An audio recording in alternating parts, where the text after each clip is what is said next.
Bismillahirrahmanirrahim. Assalamualaikum warahmatullahi wabarakatuh. Eh, di sini saya atas nama Sofia dari Fakultas Tarbiyah dari Universitas Islam Syarifuddin, pendidikan agama Islam Syarifuddin. Di sini saya akan mempresentasikan tentang media dan strategi pembelajaran dengan judul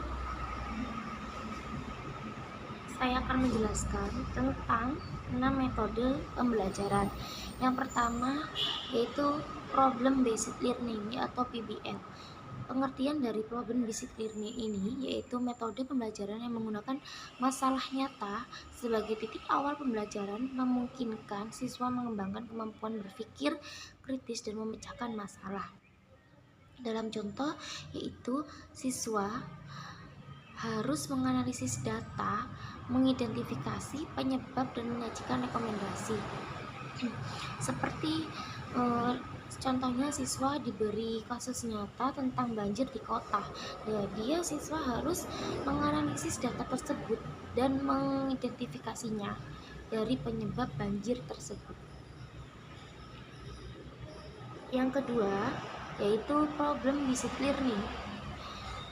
Di sini saya akan menjelaskan tentang project based learning.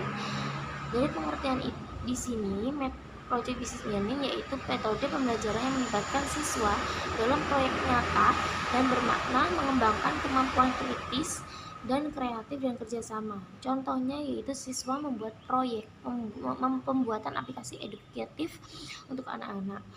Pembuatan proyek tersebut siswa dikerjakan dengan kerjasama atau secara kelompok untuk pembuatan proyek tersebut. Dan yang ketiga yaitu discovery learning. Pengertian dari discovery learning, metode pembelajaran yang memungkinkan siswa menemukan konsep dan prinsip secara mandiri melalui pengalaman dan eksplorasi. Contohnya di sini, siswa mengobservasi dan menganalisis hasil eksperimen untuk menarik kesimpulan. Seperti siswa itu menganalisis hasil eksperimen atau hasil penelitian untuk menarik kesimpulan suatu pelihat atau pembaca. Terus yang keempat, inquiry learning, yaitu pengertian dari inquiry learning. Di sini metode pembelajaran yang melibatkan siswa dalam proses penelitian dan penyelidikan untuk menjawab pertanyaan untuk memecahkan masalah. Contohnya, siswa mengumpulkan data, menganalisis dan mengajikan hasil penelitian tersebut.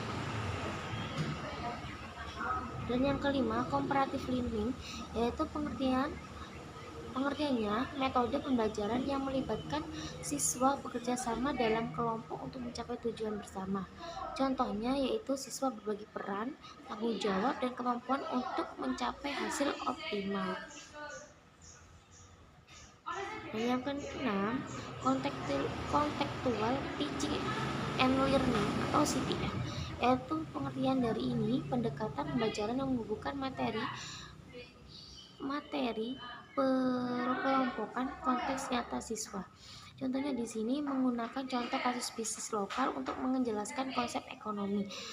Sumbernya yaitu di UNESCO atau di PT-PT lainnya. Kesimpulan dari keenam metode pembelajaran ini yaitu problem based learning atau PBL menggunakan masalah nyata untuk mengembangkan kemampuan berpikir kritis untuk memecahkan masalah. Yang kedua, project based learning yaitu melibatkan siswa dalam proyek nyata untuk mengembangkan kemampuan berpikir kritis, kreatif, dan kerjasama. Yang ketiga, discovery learning yaitu memungkinkan siswa menemukan konsep dan prinsip secara mandiri melalui pengalaman dan eksplorasi. Yang keempat, inquiry learning melibatkan siswa dalam proses penelitian dan penyelidikan untuk menjawab pertanyaan untuk memecahkan masalah. Yang kelima, comparative learning melibatkan siswa bekerja sama dalam kelompok untuk mencapai tujuan bersama. Yang keenam, contextual teaching and learning (CTL) atau menghubungkan materi pembelajaran dengan konteks nyata siswa. Cukup sekian yang dapat saya presentasikan. Kurang lebihnya saya mohon maaf apabila ada kesalahan. Wassalamualaikum warahmatullahi wabarakatuh.